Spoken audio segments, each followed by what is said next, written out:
Welcome to This Week in Anderson County. I'm your host, Chad McNabb. We're honored tonight. This is a real treat to have Oak Ridge head football coach Joe Gaddis here with us. I can say now, Coaches Hall of Fame coach, which was a recent honor you had.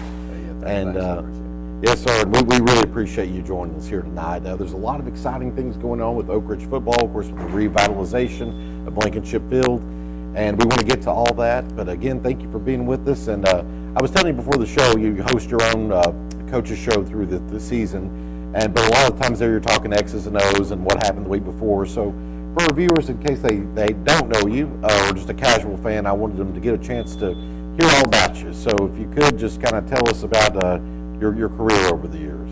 Oh goodness, it's been a long one. I think this is maybe year 45 that I've coached.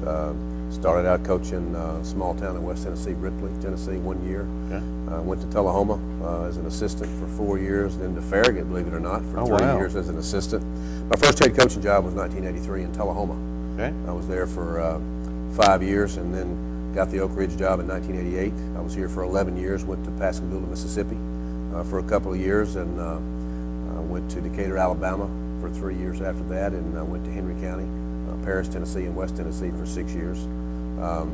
Left there, went to Lexington, North Carolina, and I think for 2 years, and went to Peabody High School in Trenton, Tennessee, in 2012, and really liked it there. Would have stayed there for a while, I think, but the Oak Ridge job came open, and there seemed to be some interest in me coming back, so I came back here in 2013. So I've been a head coach, I think, 38 years, and I've been a coach for 45 years, I suppose. And state championship, 1991? Right, won the state championship here in 91. Wow.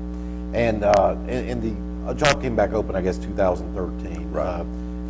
How were you feeling coming back? That had to be just an amazing sort of homecoming. It was exciting. Yeah. It was exciting because I was in Trenton, and I'd just been at Peabody High School 1 year, had no plans to leave, and would not have left for any other job except for this one.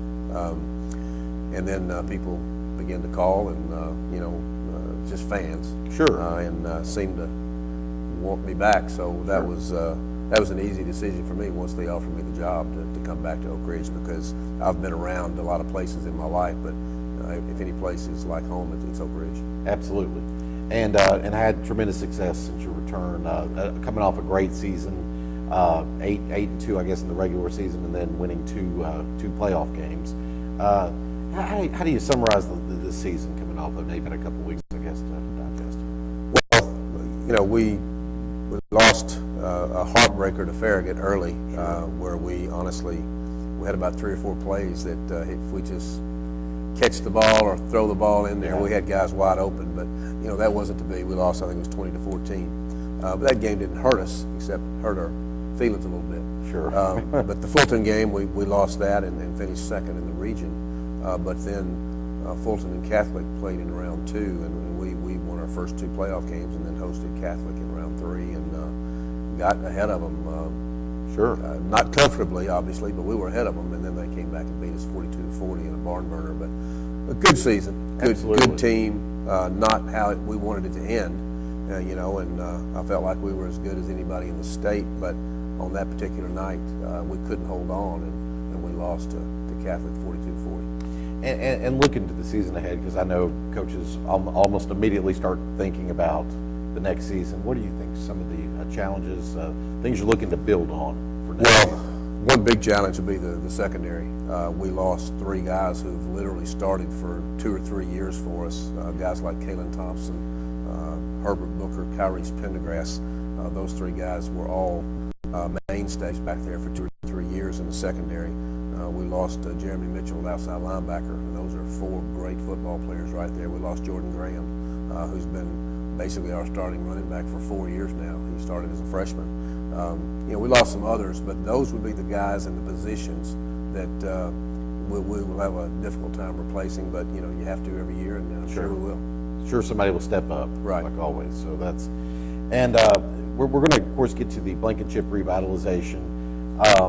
But I did make mention to it in the introduction. You were honored, I guess, a couple of weeks ago in Cookeville with the Tennessee Coaches Hall of Fame. That had to be a tremendous honor. If you could tell our viewers about that experience. Well, I mean, that was an honor, and I told them in my acceptance speech, that was something that you don't ever think about yourself as a Hall of Fame guy, because my high school coach, Richard Ross, is in that Hall of Fame. Coaches that were coaching the great teams in West Tennessee when I was playing back at Old Jackson High School back in the 60s.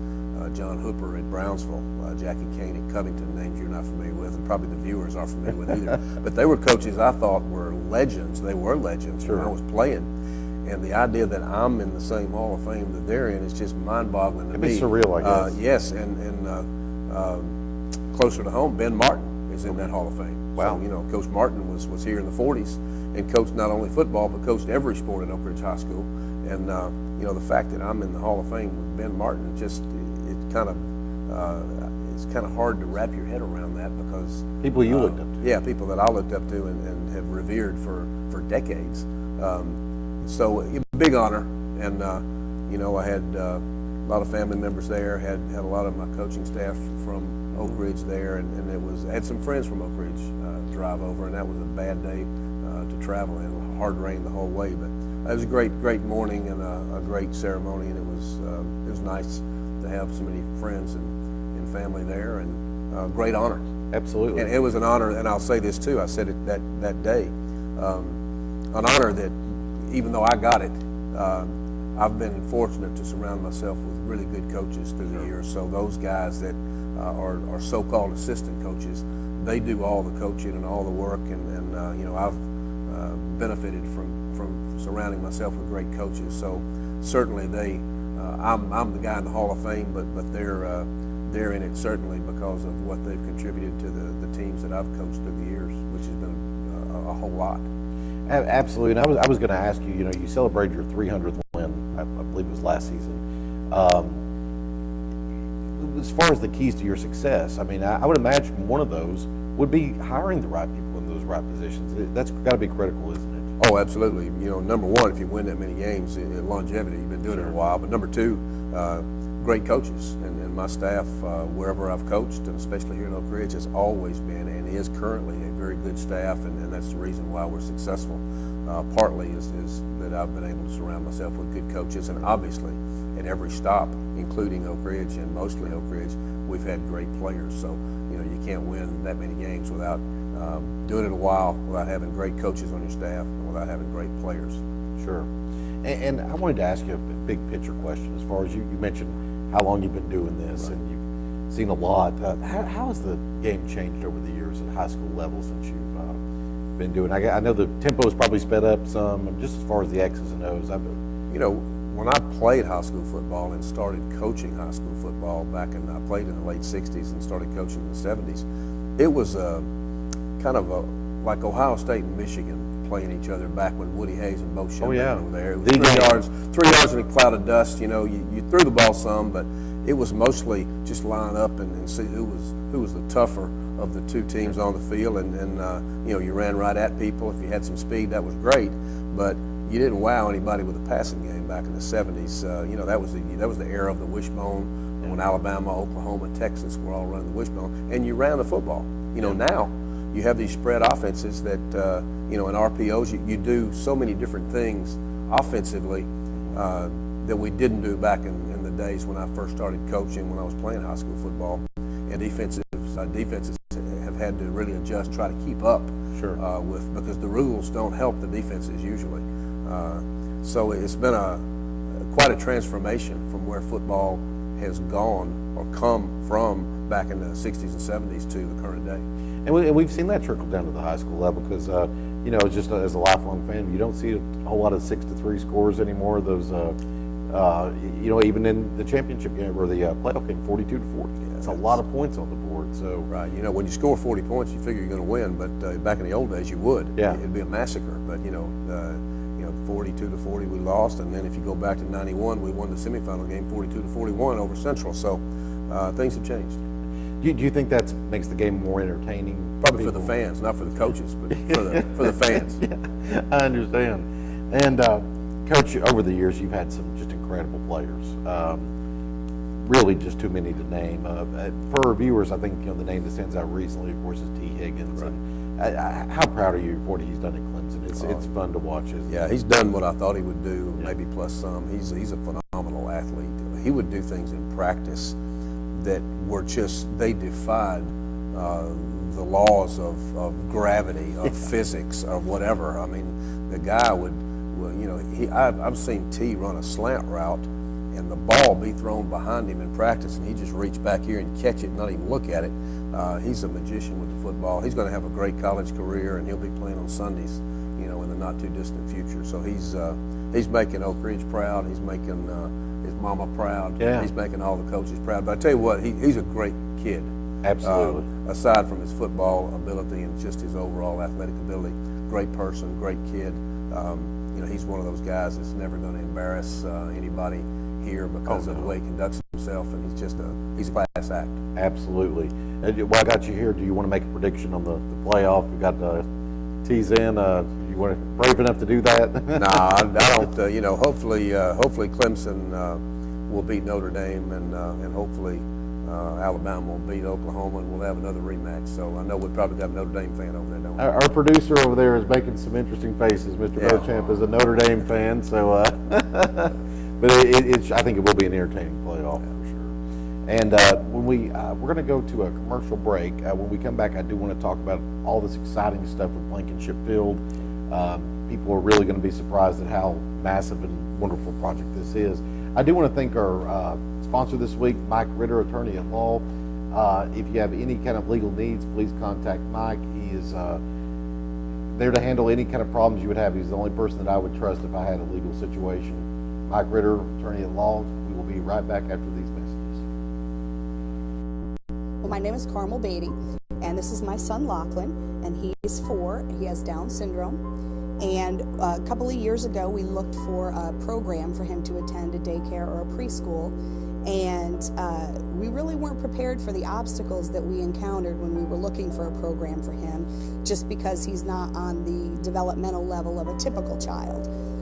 But we found the Early Learning Center, and without hesitation, they said they would be happy to have him, they would be happy to serve him, and he has really enjoyed coming here. He's been here almost 2 years. He's thrived in their program. They don't hesitate if they need to make adaptations for an activity for him to participate. We've always tried to just form his life around him being a typical child, that he's not different from the other kids. And that's really the way we're treated here, and it's really helped our family to also see him, you know, as just like any other child. The Early Learning Center is definitely a family, and we couldn't be happier with our services here and the time that we've spent here.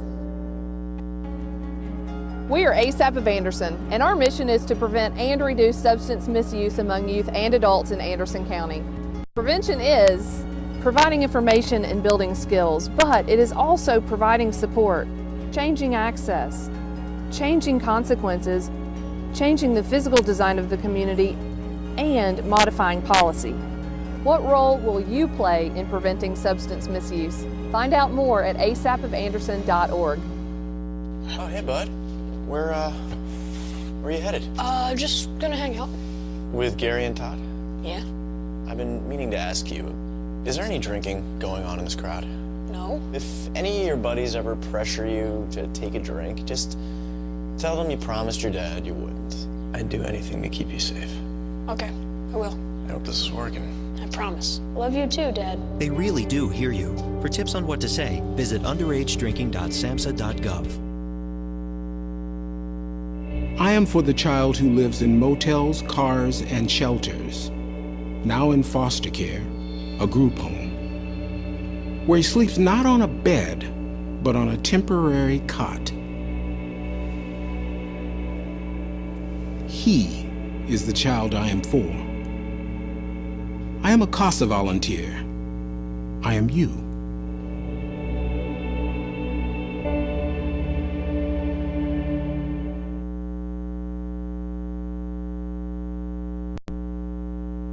Oh, hey, bud. Where, My name is Sabrina Sumlin, and Healthy Families Tennessee has helped me a lot. As a first-time mom, they taught me a lot about newborn care, and they also helped a lot with development as my son got older. The person that comes is Leona, and she interacts with Jackson so well, And there's a book where she goes through different milestones I should be expecting and ways to deal with terrible twos or just different things, even when he first started eating solid food. And she makes sure to include advice for him as our son gets older, as well as the advice for me. In some of the simplest ways, just as having someone to talk to. When you're a stay-at-home mom and you're at home with a toddler all the time, you don't get out a lot. And so that's one just really simple way.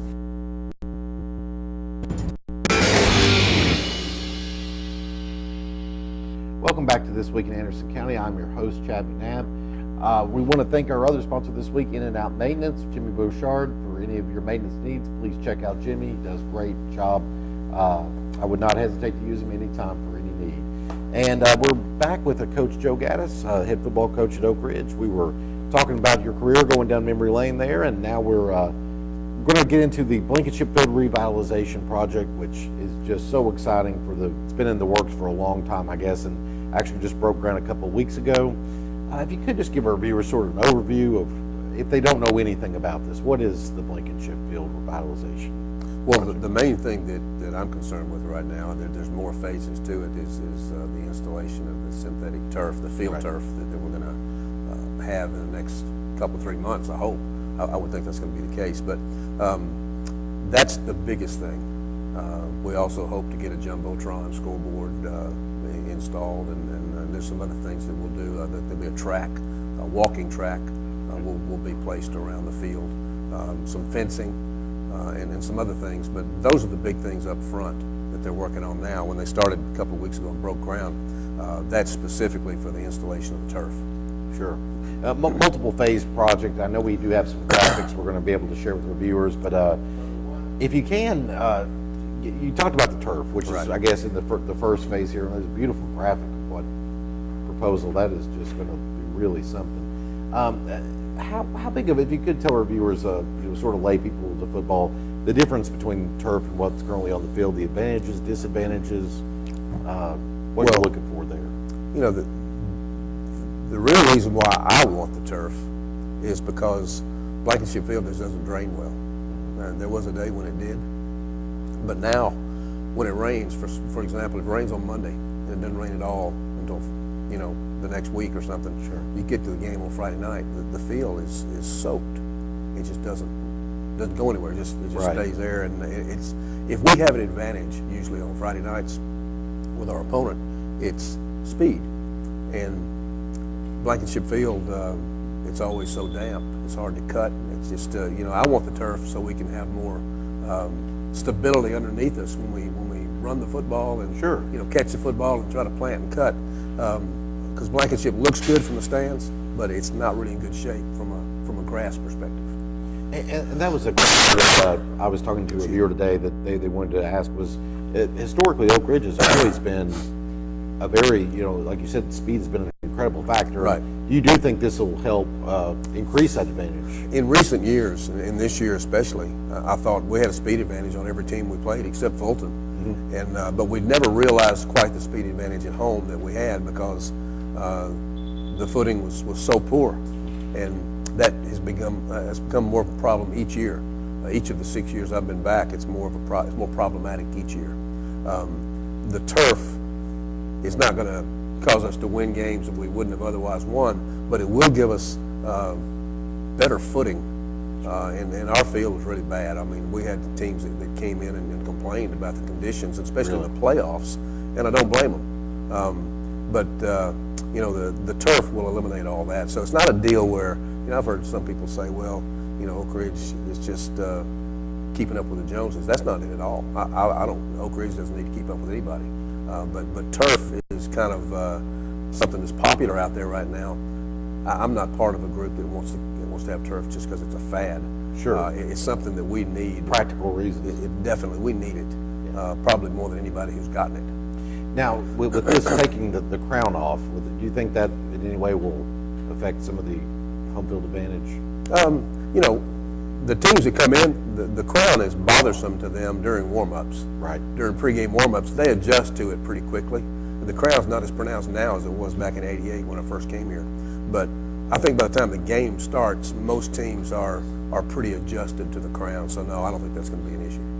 Well, some of the diehard fans were concerned about that. So. Well, I've had players and opposing coaches say that it was a culture shock during pregame warm-up, but you know they throw the ball a lot during pregame, and by the time the game comes around, that's not a problem. And we actually have a piece of the turf here. If you could show that with our viewers. And not only is that's the exact turf we're using from Field Turf. I believe this Revolution 360, and this is the color of the cardinal portion of the turf will be this color right here, which if you put it up against the helmet, you know, it's a pretty good match. Sure. So Field Turf had our color almost to a T, which made it that much more attractive to us.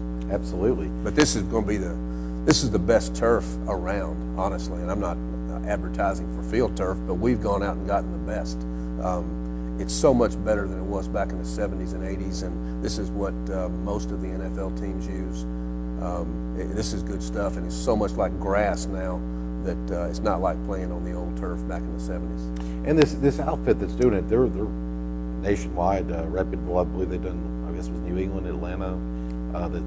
It's a really big deal. Right, not taking anything away from other turf companies. Sure. This has got to be recognized as the best one. Otherwise, these NFL teams that can afford the best wouldn't be using them almost 100%. Absolutely. And with this revitalization project, there's a lot of community leaders that have stepped up, been on the board, and our own Randy McNally, I guess, is spearheading this project. If you could just talk about how the community has just stepped up to different leaders to help shepherd this through. Well, without them, we couldn't have done it. We've been trying to raise money for years, literally probably five and a half years, and we raised a good amount of money.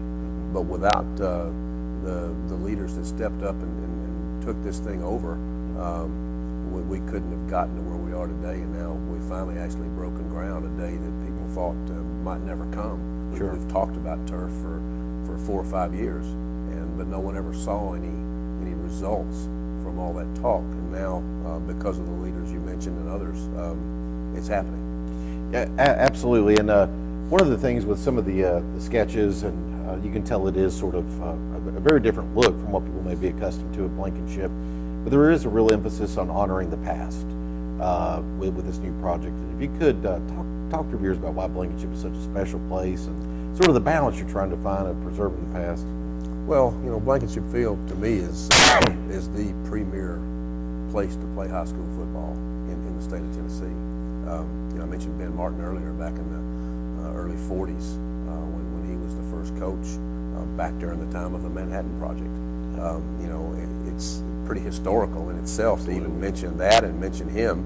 And then you've got Jack Armstrong and the championship teams of '56, the national championship team of '58. Jack Armstrong was also coach when we won championships in '61 and '62. Then Emory Hale came and we won championships in '75, '79, and '80. And then we won the one when I was here in '91. And you've got great teams, great players, and a great place to play football there at Blankenship Field. I still think it's second to none. And certainly this, a lot of the old timers don't want turf because we've never had it. Sure. But and a lot of people were, maybe bothered that they saw the grass coming up, but that grass wasn't here in the 40s. That grass wasn't even here in '91. Sure. They've sodded the field since '91. So and the dirt they've just removed and are removing to take over to the school. I can't think of what it is, but we're using that dirt. Primary school, I believe. Okay, yeah. And the new one they're building. That dirt was probably there for sure back in the 40s and 50s, but the dirt that's still there was also there in the 40s, 50s, 60s, 70s, 80s, and so forth. So, it's still there. Yeah. And, it's just the only thing that's going to be different is the actual playing surface. Sure. And it was already different because it wasn't the same grass that was here back in the 40s, even the 90s. Sure. And it's something that through the multiple phases at the end game of this, it is going to be used for other things, possibly music venues. It's got multiple, I guess, uses is the plan. Yes, and you know, it can be, our field gets worn out from middle school, boys club, freshman football, junior varsity football, and you know, now it's not going to get worn out from that because it's going to be, you know, artificial turf. And then, as you say, you could have concerts out there, you can have any number of things out there, and I think we'll see that happen over the next few years, things that we otherwise wouldn't have seen. And I believe the inaugural event of this is going to be the high school graduation in May, is what I've been told, so that people get, I guess, get a good look at that here in just a couple of months. Yeah, that'll be, I assume that's late May or early June. Right. And that'll be on the new field. I don't know if anything else will happen before then or not. Probably not. You're probably right. And it'll also give us an opportunity when we have bad weather. It's tough for us to get a good practice in on our practice field. But now, you know, when we have bad weather days during football season, we can go to Blankenship and practice on the turf, and you know, have good footing under us, and really be a safer thing than having to, you know, practice in the rain and the mud and everything else on the practice field. So there's a lot of advantages that we'll have by having it. And I know, obviously, recruiting is very different at the high school level, but do you think having these facilities will encourage people to bring their families to this community if they have a talented football player? It's certainly not going to hurt. I mean, they already are with a great reputation. Right. I would think Oak Ridge is going to draw people like that anyway, but it's not going to hurt to have that. Most everybody we play has turf now. I mean, we play 10 games a year in a regular season, and I'm going to say 8 of them are on turf. Campbell County doesn't have turf. Clinton doesn't have turf. Everybody else pretty much has. Everybody in Knoxville has it. You know, we'll go to Dobbins Bennett next year. They've got it. We went to Soddy Daisy. They didn't have it, but most of the teams in the Knoxville area in East Tennessee have it. So your team, you know, the guys coming back, this is, in the last couple of years, this is nothing new for them as far as playing on the surface. They play to it. They play on turf more than they play on grass. Right. And now it'll just be, you know, a few more games a year they'll play on turf. And with this project going on, Coach, and you know, with all your history here, and of course with Main Street Oak Ridge, where we've, you know, had so much talk about would that ever happen with the mall, and now we're actually seeing ground being broken on this. This has got to be an exciting time to be here in Oak Ridge, isn't it, as far as what's being done? Yes, I think there's it's the most exciting time I can recall in all the years I've been here with all the things that are happening.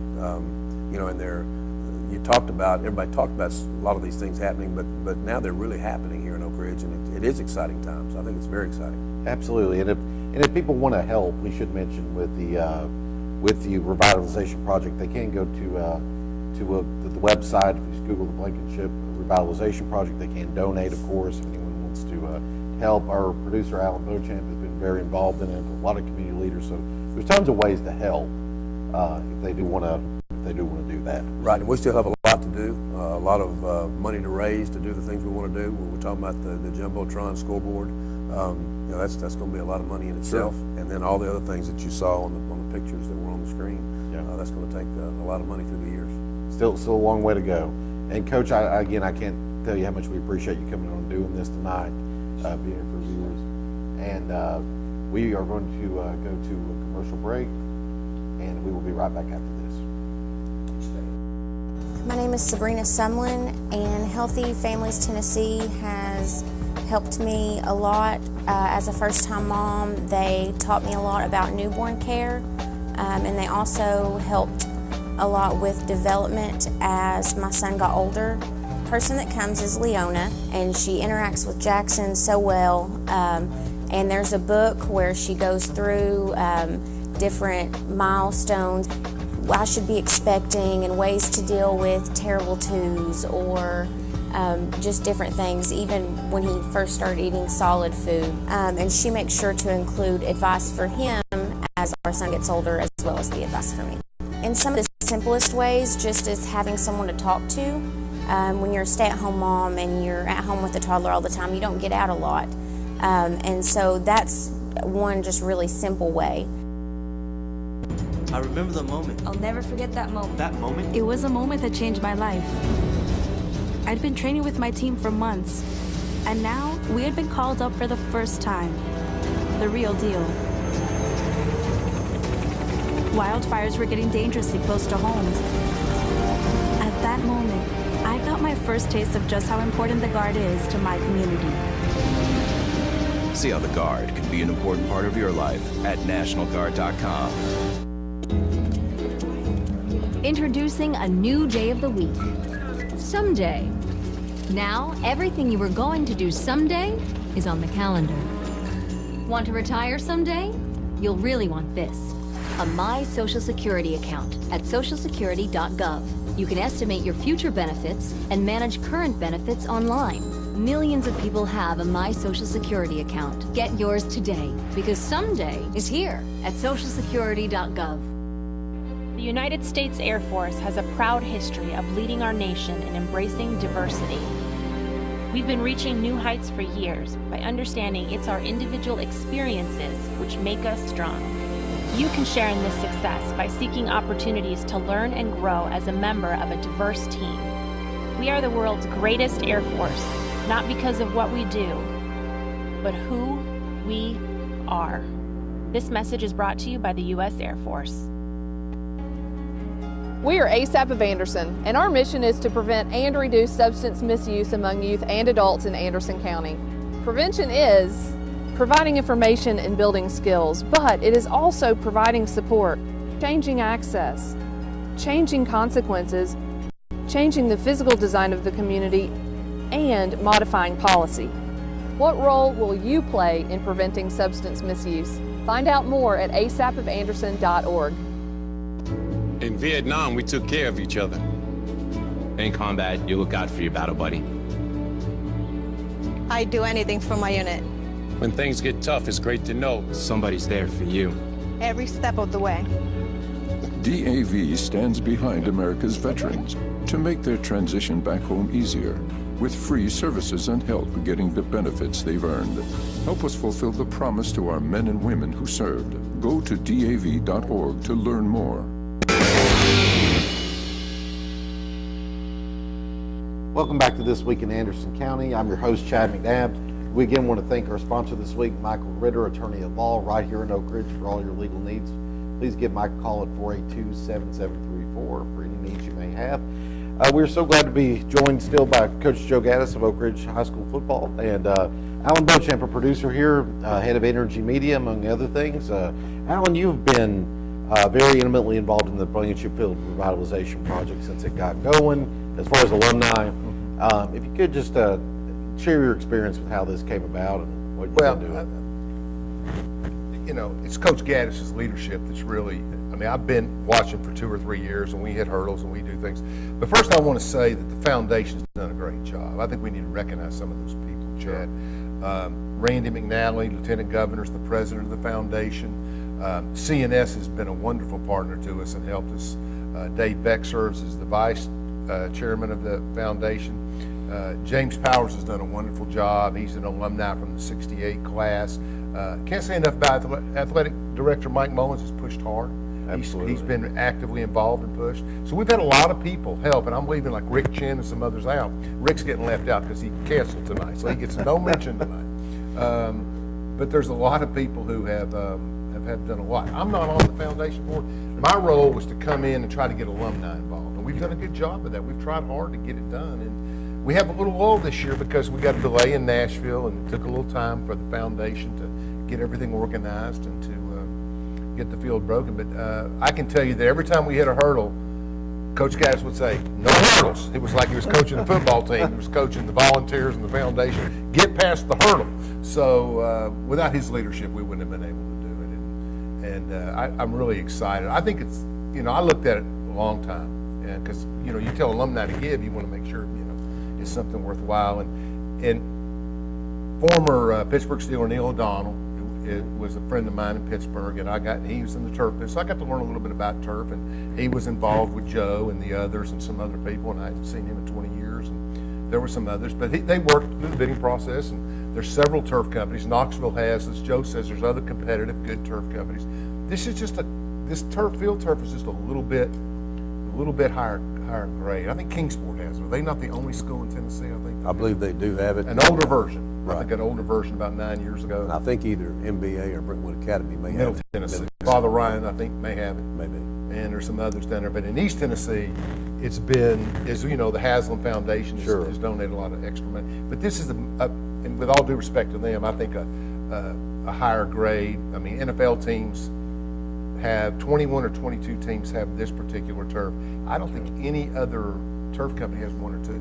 I think AstroTurf had some at one time in the past, but I don't even know if they're in business. But we're very fortunate. I think they were the foundation, Joe and Mike and everybody went through a lot of work and to find the best turf. And my limited role has been to try to get alumni involved. And we finally reached enough money of donations from corporate and local people to get to the numbers. And where are we at with fundraising? Because, as Coach was saying, we got a long way to go. Of course, we're just in phase one of the project, but what's been done so far as numbers? I'm going to give you general numbers. Sure, of course. I mean, they could be 20,000 more. We basically are going to do $1 million in upgrades. That's what's going on now presently. If you go down to the field, they're working fast, Coach. I mean, they're tearing it up, and the city's done a wonderful job, and Mark Watson and them are prioritized, and I think they're really moving on it. And John Hetrick's done a wonderful job. We need to give John some credit, the rec director. He's come to our meetings. He's worked diligently. So I think those individuals are working hard at getting. Once we got it going and we got the approvals, they've got it. But about $1 million. Bathroom renovations are going to happen, is my understanding. There'll be a rubber track around the field. There'll be a fence around the field. New goalposts, right, Coach? Correct. New goalposts. I think there's new goalposts. End zones will be different. I think, are we going checkerboard, Coach? I can't remember. I don't believe they're checkerboard. Okay, I can't remember. There's a logo in the middle of the field. Correct. With the different rooms. So we got a lot of things going on. I don't know about the field. But the overall view, I think it's just beautiful. It's a beautiful setup, and that's the first phase. So we're lucky to get a state grant to help us, and I think we've raised probably $500,000 through a number of corporations and individuals. And the next step, and the number keeps changing, but it's either 400, 450, 500,000 in that range to get major digital scoreboard that'll do digital playbacks, whatever we want to do. I don't know why Farragut doesn't show replays, Coach. I don't know what that's about. Yeah, I don't know. Some fields do. Maryville has a smaller one. This will be a bigger one. Okay, so they're projected. I mean, it's all in play, but I mean, what I've heard attending foundation meetings and other things is that they're hoping, Coach and the foundation, they're hoping to get enough money together, hopefully within a year, to get a digital scoreboard put up, and that would go which end of the field, Coach? I think it's toward Jackson Square. I think the Big Ed's end. The Big Ed's end of the field would be digital, where if they wanted to, they could show replays. And if they wanted to, but you could do commercials too, and help finance the board and help build the field up and get to the other phases. So I think the goal would be to get at least 50% of that money in and see what can be done. They may end up wanting it all before they do anything. But we're now in that phase. We're trying to. One reason we wanted to do the show tonight was to get people geared back up. The field is being built, be done in 90 days roughly. I think by the end of February you'll have the field installed. Wow. And weather permitting. Sure. And I guess increased expansion too, as far as seat capacity. Where I saw some numbers, maybe hopefully trying to get to 20,000. Is that right? That's way down the road. That's not going to happen. Not anytime soon. But do you know roughly what the current capacity is there? I would know better than me. 12,000, 10 in seats, and count the hill. Maybe. I don't even know if it's that many in seats. They had 12,000 something in 1958. Right. When, those games. And you talk about the history. Paul Horning played on that field. Louisville Facet. Spurrier. Spurrier played from Johnson City, and I've always heard this, Alan. It may be right or wrong, but I've heard that we've had those two for sure, but 2 or 3 Heisman Trophy winners played on our field and never won on our field. I never heard about one. I've heard that. Got beat, and I've heard that before. So it's a good story, whether it's true or not. Yeah, it's repeated. Both of those are Heisman Trophy winners. Right. That's right. I didn't think about that. That's great. Wow. And Alan, we were talking with Coach before you came on about how Blankenship is such a special place. Of course, you growing up here, you can just share some of your memories of Blankenship, why it's such a special place. You know, my earliest memories, giving away ages now, but was watching Joe Davis and Ray Armstrong and Chris Bond play in that 62 championship team that was just so good. I'm a little young to remember the Jackie Pope eras. I was 2 or 3 years old, but they just never lost. I mean, they just won the year. It was one scene in Oak Ridge where they won the 62 football championship. Then they won the 63, same year, basketball championship. Then they won the track and field championship. Then they went back. Dominant. I mean, they had that class of 63 had one sport they didn't win the state in. They were great. So, but they were great. That's my earliest memories, watching them come up and down, chin straps coming off to us kids. And we've had so many friends play on that field. And that's why it's important to have someone like Coach Gaddis.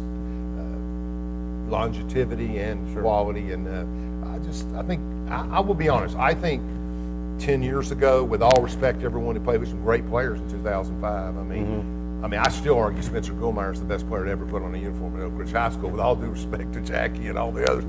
I never saw anybody run like Spencer Goldmeyer. And that was great athletes, and we had some great people. We were trying to get the tradition back, and I think Coach Gaddis enabled us to do that and get back in those days where it matters. And he's right, the game's changed. We don't dominate. We don't have, we now have 1,400 students. We used to have 2,000 with 3 grades. Dobbins Bennett still has 2,500 students. Yeah. Well, but you're working uphill a lot. I mean, it's hard. I mean, it really is hard. It's different. And you have to work harder. And we don't have the same, in my opinion, and I'm not a football guy, but the feeding system's not as significant, the number of kids in the system. And but we've been blessed with some real athletes the last 3 or 4 years, but then you get into, how many. I went to the national championship game. You mentioned earlier Notre Dame and Alabama in 12. I was at the game. It's over pretty quick, wasn't it? It was over, but in the warm-ups, actually. I thought Brian Kelly had the right line. We'll just hope they don't show up for the second half. Oh, my goodness. But when they came out, the Alabama kids were so big. And I think you go to some of these schools in high school, and they're just so big. I mean, they're just so big. Sheer physicality. Yeah, and they've got, 2,600 students, 24. It's hard to compete with that. Yeah. So that's where Coach Gaddis has made a difference. He's been able to get it done and get those kids. I think there's a re-energizing. I talk to kids in the community, or I see them, and they're ready to play football. They want to play football. And Alan, you were sitting over there, but Coach made a prediction. Clemson pretty big over Notre Dame. I'm just going to go right on the record with T. Higgins' family and Camille and the Stewart. I wish nothing but the best for T. Higgins and the Clemson Tigers. I've been a Notre Damer since I was that tall, but T's going to do well. He's going to do well. That's a good team. It's a great team, and I just feel great for him. And I never cheer against an Oak Ridge kid. Sure, you can't. But he's going to be challenged in that game because Love's a player. I mean, Notre Dame's got a couple good defensive corners, but he's got that height advantage, and Coach Gaddis said it well. He's just got such athleticism. Oh, yeah. And he can get up so high. And he looks like he's bowling when he's so casual. Like he doesn't even have to, we just were so proud of him at Oak Ridge. There's some other kids, too, and we go back to, we had a place kicker at Clemson a few years ago. Aaron Hunt did a great job, and we've had a lot of athletes go through the system. And I didn't know if you talked about it. Do we have some kids going to college this year, Coach, from our graduating seniors? We will. That hasn't happened yet. I don't think we'll have anybody sign early, but we'll have some that will sign in February. Yeah, I would think so. I mean, we got some good, fast athletes that can play ball. Absolutely. And we were talking about, kind of sort of made reference to, once the project is complete, there's ideas for other types of venues, the venue to be used for other type of events such as music. Alan, could talk about what that would do for the community? I mean, that's an environment changing. Well, the project was put together with people, alumni like us, and we're really interested in football. But it was put together to be part of the Jackson Square community, to expand that whole community's presence up there, where you could have movies. You get a digital scoreboard, you got 100-foot movies or 80-foot movies. You get people up there in the summer, walk around the track, do different things. I mean, it becomes more of a gathering place, which benefits all the businesses in the area and other things. And I grew up in that area, right up the hill. Sure. Charlie Ergen and myself and 4 or 5 others. We grew up in Orchard Circle, Kentucky. We all played ball and ran around the streets down there. So, before it was Big Ed's, it was a little drugstore. We used to go down there and get our cherry goats. Mm-hmm. So I mean, it's a great neighborhood, and I feel good about all the activities that can go on. Concerts. I mean, you can sit a lot of people in there. I mean, absolutely, really. Yeah. As long as we maintain the integrity of the field, right, Coach? But I mean, he's right. I mean, the wear and tear is not as much. I mean, there'll be a fence around the field too to protect it from some things, and people can use the facilities. But I think it's going to be a really good-looking first-class field. And once the initial investment is made, you're going to be saving money, I'd imagine, on field maintenance. Yeah, I mean, I only know what the foundations talked about when I was in their meetings and Coach Gaddis, but I think a general rule is, what do you spend a year, Coach? $25,000 or so on maintenance? Mike would know more than me. Yeah, he would. I don't get into that, so I don't really know what it kind of, the best world is it cancels out, Chad. I mean, the money you save on maintenance, you basically go into the reinstallation of the turf in 10 years. Sure. It has a 10-year warranty on it. So it's no more expensive. It's just, you're revitalizing it, and you got more things you can do on it. But yeah, I think I heard numbers like 2,500 is all that's projected in maintenance a year after this, and before it was 25 to 30 sod. Yeah. Everything ago. So there's a major savings. And this sort of ties into the Main Street Oak Ridge as well, I would imagine, as far as just a complete revitalization. The city, Coach and I were talking about it's an exciting time to be here in Oak Ridge. You're a lifelong Oak Ridger. I mean, it's an exciting time, isn't it? I think we have to give a lot of credit to Mayor Warren Gooch and the council. They've done a wonderful job. Absolutely. They just took no for it. They wouldn't take no for an answer, which is right in line with the way Coach Gaddis operates. You just get it done. Let's just get it done. He said that to me 9 times in the last 2 years. Just get it done. And I think that's where we're at. And I think that we've got to get it done attitude in Oak Ridge, and we are. And I just think there's going to be more things we can do. And I think we got to talk. You're talking about phases. I'm getting back to the field for a second. Sure. But we got the turf and the track, and then we're going to go scoreboard. But we still need a lot of work on. We need to, at some point in the middle of all this, the locker rooms going to really need work, don't they, Coach? Oh, they're bad. And we need to get somebody in kind of within the context of the foundation, but apart from all the phases, we need to get something done there. They're even talking about if we ever get enough money, we could, we want to renovate the home field side and the press boxes. And I think we have some pictures of that if you've got them back there. But just if you read the brochures, this was the major step, and I can't tell you. This is taken, and that's the entrance. You're looking at the entrance to gate. That's the artist rendition, whether it ends up like that. But where you go through the 3 or 4 traditional ticket gates, that would be the front, and then there's some sides where the press boxes are. Again, another shot of the front. But if you see up to the top left, you can see where the home field stands are, and above it you got some private boxes where some companies and people could use it. As we start getting some momentum, I think, with other events and football, there you have a better idea of what they would do with the top. And people are excited, and we get a lot of texts, are you going to be doing this? How long is the phases? And those are the issues. But there's a lot to do. So you have your private inside boxes in there. And this is the direction we're going in when, they say the first million is the hardest. I hope so. I imagine. I hope so. Because this has been going on for a couple of years, hasn't it? I've been in 2.5, and they were in 2. Yeah, 5 years. 5 or so, yeah. Wow. I remember Chris Corwin, another alumni in Knoxville. Chris has done a wonderful job of promoting and trying to help with this. And I can remember him meeting with me at a restaurant maybe 3.5 years ago. We were trying to get some people involved. That's the first time I'd heard about it. Wow. Quite a journey to this point. Well, we got a lot to do. There's a lot to do to help Coach Gaddis. These kids deserve the best. They deserve the best. This is Oak Ridge. There's no reason, and that's something the mayor says to me all the time. There's no reason we shouldn't do the best, give the best for these kids and the teaching staff. So things are turning around. Absolutely. Ready for a break?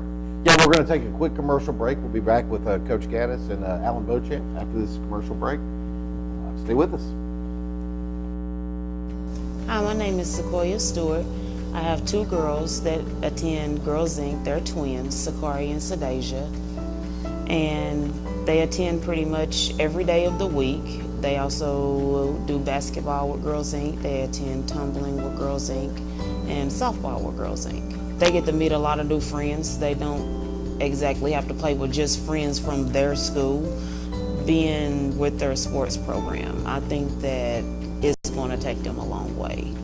Just starting out the way that they've started out, and them liking it, they don't pressure, the girls or nothing like that. So the benefit for me, for them going to Girls Inc. would be giving them the opportunity to expand, meet new people, explore new things, learn new things. Lazy bones, loping through the day. All over America, we're no longer just sedentary, we're stationary. And that's bad news for your bones. Because bones need weight-bearing activity to grow strong and stay strong. So get up, get out, get moving. A message from the American Academy of Orthopedic Surgeons. Never heard a word I say. We are ASAP of Anderson. We are celebrating 10 years of prevention, powered by more than 11,000 hours given by volunteers like you. Together, we've reduced underage substance misuse in our county by 53.5%. Our brand has changed, but our mission remains the same. Prevention works. I remember the moment. I'll never forget that moment. That changed my life. At that moment, it hit me. This is why I joined the Guard. We're soldiers, always ready to protect our country. But we've also got communities. Family, friends, neighbors who count on us. I couldn't believe it. I just saved a life. Somebody from my hometown. See what it means to be a citizen soldier at NationalGuard.com. Welcome back to This Week in Anderson County. I'm your host, Chad McNabb. We do want to thank our sponsors this week, Mike Ritter, attorney at law here in Oak Ridge, and Jimmy Bouchard with In-N-Out Maintenance. Please check them out. We do thank them for sponsoring this week. Again, we're with Coach Joe Gaddis and Alan Beauchamp continuing our conversation about the Friendship Revitalization Project, all things Oak Ridge football and sports. Coach, I wanted to ask you, but the one thing that I hear when Coach Joe Gaddis' name is mentioned is just how great of a motivator you are to your classes, your young people. What is it about your leadership ability that you think has been so successful over the years? What do you, if you could put it down, just as I've never thought about that specifically, Sure. but I will say this: I think enthusiasm and when you really believe in something, that's pretty infectious. Absolutely. And when you talk to a group of 15, 16, 17, 18-year-olds, and you're genuinely enthused about something, you genuinely believe in something, that comes across to them, and it's a pretty easy sell. And that's the way I would motivate. It's just they know I would think they know I'm for real in what I'm trying to tell them, and I don't do it in a casual format. I get pretty excited, and I think and sometimes pretty intense in the locker room and things like that. So that kind of thing is just infectious. I think no matter who's delivering it, Absolutely. it's just kind of the way that I deal with them. You can't fake that, can you? No, you really can't. And they can pick up on that. I think so. Absolutely. And I'm watching Coach over the years that he's had so much success, 300 wins. You've seen a lot of coaches come and go to Oak Ridge. How would you? Well, I think the motivation is an interesting angle. Maybe the question should be, why is motivation important? And I think you're answering that question. There's just some good coaches. I mean, there's 4, 5, or 6 or 7 good coaches strung out across the state who are really good. I was friends with Boots Donnelly, a few others, and I know Boots. Boots is good, and some people that that really can get kids to play. And Coach Gaddis is one of those. And you got to have passion. He's exactly right. If they think that you're sold, they got a better chance of being sold on the project. Coach Morgan Wooten and I visited him a couple times, was the DeMatha High School basketball coach. And he told me one time, and Adrian Dantley, we can go through the list of players, Wittenberg, Love, the number 1 team in D.C., DeMatha. But he told me one time at a dinner, he said, my only goal is that every kid that ever plays for me gets a scholarship. We're going to win some games, we're going to lose some games. He didn't lose too many. Like 384 or something, at one time, but back in the late 70s. And he told me that every kid that came, maybe South Carolina State, it may be Shippsburg, it may be Notre Dame, it may be Connecticut, but the bottom line is I try to take care of my kids, and they know I try to take care of them in whatever capacity I can. That's obviously a bigger scale.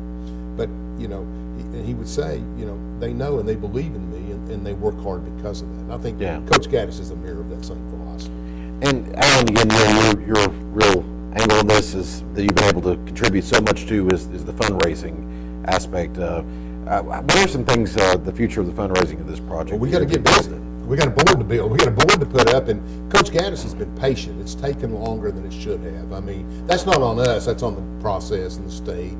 Everybody's got a job to do, and it takes longer. And everything would be, But the foundation board has been really worked hard at it. Coach has done it, but now we've got visible signs of the project. If you were a disbeliever in the project for whatever reason, go back to who shot Kennedy. You got your conspiracy theories, right? So, I mean, the bottom line is if you really believe, now you see that this is real. It's not just a brochure. We're digging up ground. We're going to put turf in. We're putting the track in. So let's get the scoreboard built. So we want to try to build some momentum. We're going to do some auctions in the winter and spring. We're going to do some fundraising breakfasts. But we've got to go. We got to go. And we got to get there so we can get the board up. And I'm really as excited about the board because it's a revenue producer. We can do side slings. We can get people involved. And some people say, well, I just don't want to write you a check, but they may spend $5,000 a year on advertising. Right, but there's some specific things you got the people can buy, I guess. Well, a few things like, here's the toboggan, which has a picture of the, if you can get that, it has a picture of the new stadium. It has on it, rebuild the ship. And it has the ship in quotations. And these toboggans are at Tin Bank and other places. And if you make a donation of $25 or more, just pick up a toboggan. A toboggan costs that much almost. We're trying to get people, it's not really a big money maker, but we're trying to get people excited about it. And we were starting the movement. It's got cold finally. So we bought them at the end of last winter, and we're getting them out. We've got some breakfasts. We've got some other makers. We're trying to get, we're going to try to get with the alumni. That's my part of it. We're going to try to get with Mike and some others, get a idea how much advertising we can put on the board, and how are they going to handle that, and are we going to have an account for that, and how do we sell ads and do it? Because I'd really like to see it up by September. I don't know if that's feasible, but we're going to try. And I'd like to see it up by August. Yeah, he means when that. we start. He means that too. I meant August, Coach. I'm so old. We played at Labor Day. That was the first game. I wish we still did. I can't get used to August 10th football. It's just different. I'm always glad to see it. My wife and I wait every year for it to start. Oh yeah. Actually, believe it or not, we are starting a week later this coming season than normal. Our first game's the 23rd instead of the 17th. Wow. Okay. Hardin Valley. Hardin Valley at home. You know, We're playing a competitive schedule. Yeah. And I think people will like the later start. Those first couple games are just so hot out there for everyone. It's a lot of things. Playoffs, you got to get to the playoffs. Football games count. I always say, Tennessee beats Gonzaga beats, and you're playing for a few seeds, 4th, 7th, 8th. Absolutely. But you lose a football game, it matters. I mean, and that's college. In college football, you lose one game, you're in trouble. That's right. Yeah, so that's it. Absolutely true. That's the advantage to a championship game rather than the disadvantage. You can lose one and catch up, and if you lose one and you're like a Notre Dame or an independent team, you're done. You can't get there. But in high school, it's the same thing. Like Coach was saying, you can lose to Farragut or somebody and they're not in your division, but you can't lose a 5A game, or you end up in the 3rd seed or the 2nd seed, and coach is well for that. So I think we're going to get going. We're going to race. We're going to get the board up. Then we're going to look at some of these other things that need to be done. And the alumni would like to contribute. I've had classes give $1,500. I've had classes give $25,000. I mean, we've raised a lot of money through the alumni. I mean, we've had one of our dear friends, Pete Craven, who is 52 graduate, made a large contribution. Some other alumni, and we'll get some more. Now that we're breaking the field and we're doing some things, we're going to get some larger contributions. But we still want everybody involved. $50, $100. The community needs to invest in the project, and it couldn't be done without Coach Gaddis. That's the thing. And I guess the business community and our city leaders, the city council, you mentioned. Absolutely. Everyone Bradshaw's had a major role in this. He's done a wonderful job. He's in the Jackson Square Bank and the Pinnacle, and there's others. And those Jackson Square businesses, I've tried to convince, have a lot to gain from this. Absolutely. I mean, a lot to gain. We're going to get them more worked into it, but we got to stay on focus. Like in August, we got to work on a board. We got to get a board up. And I'd imagine, you mentioned all your doings with the alumni. I guess the pulse of the alumni. This is something they want, isn't it? Yeah, and it's something they still don't understand. We have if you go on Facebook to Blankenship Field Alumni Challenge, just put Blankenship Field Alumni. It has most of these pictures on the site. It has charts of how much each class is given, and we're just now getting back into it. We needed to break ground before we did much this year, and we've broken ground, and now we're ready to go. Very good. And with that, we are going to wrap it up this week, Coach. Again, I can't tell you, thank you so much for coming on. Alan, we've tried to get you on since I'm glad to get on. Week. We finally got an opportunity. I do appreciate it. I told you, I was telling Coach, Mel Blunt was a friend of mine. And real quick, Mel Blunt was a friend of mine in Pittsburgh, and he's a Hall of Famer. And now I know 2 Hall of Famers. That's what I was telling Coach earlier. So, lucky man. That's good. We'll be back live next week. We appreciate it. Have a good evening. Of Anderson. We are celebrating 10 years of prevention, powered by more than 11,000 hours given by volunteers like you. Together, we've reduced underage substance misuse in our county by 53.5%. Our brand has changed, but our mission remains the same. Prevention works.